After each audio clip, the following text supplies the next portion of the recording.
పెట్టుంటే కాస్త మంచన్న రాష్ట్రానికి జరిగేదని చెప్పి ఈ రాష్ట్రంలో ప్రజలందరూ కూడా అనుకుంటా ఉన్నారు.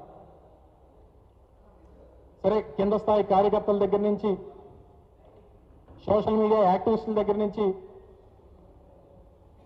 గ్రామాల్లో ఉన్నటువంటి వైఎస్ఆర్ కాంగ్రెస్ పార్టీ నాయకుల దగ్గర నుంచి చివరికి రాష్ట్ర స్థాయిలో ఉన్నటువంటి నాయకత్వం వరకు అనేక కేసులు, దాదాపు 2700, 2800 కేసులు ఈ గత 15 మాసాల్లో ఈ ప్రభుత్వం పెట్టింది. ఈ మధ్యకాలంలో కూడా మీరు అందరూ చూశారు, మా పార్టీ సీనియర్ పార్లమెంటేరియన్, మూడోసారి ఎంపీగా వ్యవహరిస్తున్నటువంటి మిథున్ రెడ్డి గారి మీద మొన్న రీసెంట్గా వారిని విచారణకు పిలవడం, వారిని అరెస్ట్ చేయడం, నిన్న సెంట్రల్ జైలు కూడా తరలించడం, రిమాండ్కి వేయడం అనేటువంటిది మీరు అందరూ కూడా చూశారు. వాస్తవానికి రాష్ట్రంలో ఉన్నటువంటి ఇన్వెస్టిగేషన్ ఏజెన్సీస్ రాష్ట్ర ప్రభుత్వం కింద అనేకమైనటువంటి ఉంటాయి.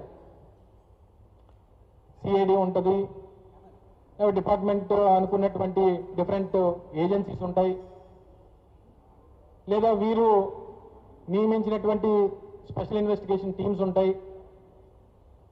ఈరోజు ప్రధానంగా నడుస్తున్నటువంటి ఈ సిట్ ఎంక్వైరీ, ఈ లిక్కర్ దాని మీద ఏదైతే ఈ అక్రమ కేసు ఏదైతే ఉందో,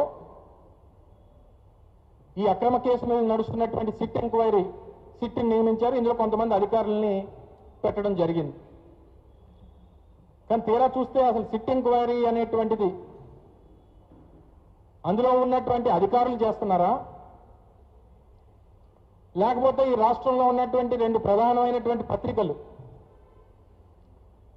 తెలుగుదేశం పార్టీకి గెజెట్ పేపర్ లాంటి 2 పత్రికలు, ఈ ఈనాడు, ఆంధ్రజ్యోతి చేస్తున్నటువంటి ఈ వీరి విచారణని సిట్టు వారి విచారణగా టేకప్ చేస్తున్నా అనేటువంటి అర్థం కావట్లేదు. ఎందుకంటే ఏదన్నా ఒకరి మీద ఒకరిని అరెస్ట్ చేసే ముందో, లేదా ఫలానా వ్యక్తిని రిమాండ్కి తీసుకునేటువంటి దానికి ముందో ఓ ప్రధానమైనటువంటి స్టోరీ వస్తుంది. ఈనాడులో ఒక బ్యానర్ ఐటము, ఆంధ్రజ్యోతిలో ఒక బ్యానర్ ఐటము. దాని నుంచి ఓ వారం రోజుల్లోనో 10 రోజుల్లోనో మనం ఏం జరగబోతుంది అనేటువంటిది మనకు అర్థమైపోతుంది. ఈరోజు సరే, నిన్న మిథున్ రెడ్డి గారిని చేశారు. రాష్ట్రంలో ఉన్నటువంటి పార్టీ నాయకత్వం కానీ, సామాన్య ప్రజలు కానీ అందరూ కూడా దాన్ని తీవ్రంగా ఖండించాం.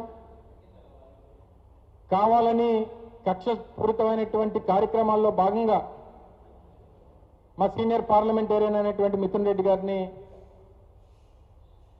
నిన్న అరెస్ట్ చేయడం జరిగింది అనేటువంటిది మా మాజీ ముఖ్యమంత్రి జగన్మోహన్ రెడ్డి గారి దగ్గర నుంచి అందరం కూడా దాన్ని తీవ్రంగా ఖండించాం.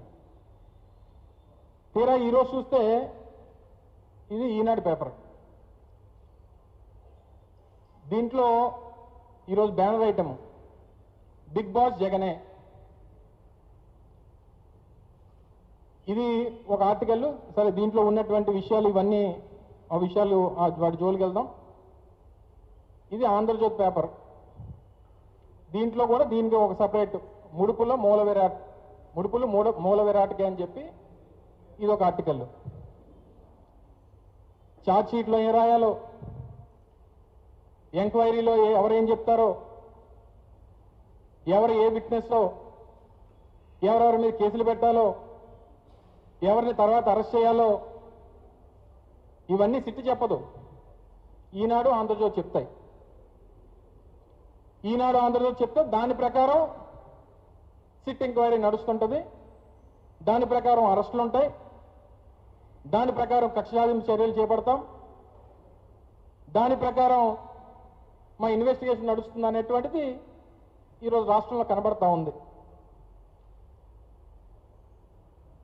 ఎంత అన్యాయంగా కేసు నమోదు చేశారంటే, సహజంగా ప్రభుత్వం నడుస్తున్నప్పుడు, ప్రభుత్వం అనేటువంటిది ఏర్పాటు అవడమే రాజకీయ నాయకులు, అంటే ఒక రాజకీయ పార్టీ ప్రభుత్వం ఏర్పాటు చేస్తుంది. సహజంగా రాష్ట్రంలో ఉన్నటువంటి డిపార్ట్మెంట్స్ అన్నీ కూడా ఆ ప్రభుత్వం కింద నడవాల్సినటువంటి పరిస్థితి ఉంటుంది. అందులో ఉన్నటువంటి అధికారులు నాయకులతో మాట్లాడుతుంటారు. నాయకులు అధికారులతో మాట్లాడుతుంటారు. సహజంగా అధికారం ఉన్నప్పుడు మా వ్యక్తిగతమైనటువంటి సిబ్బంది పర్సనల్ సెక్రటరీలో, ఓఎస్డీలో, లేదా పర్సనల్ అసిస్టెంట్లో వారితో సహజసిద్ధంగా రోజువారీ వారితో కమ్యూనికేషన్ అనేటువంటిది ఉంటుంది. ఇంకా మెయిన్ సీఎంఓలో అయితే సహజంగా అన్ని డిపార్ట్మెంట్స్తో ఎప్పటికప్పుడు మాట్లాడుతూ ఉండడం అనేటువంటిది సహజంగా ఏ ప్రభుత్వంలోనూ నడుస్తుంటుంది.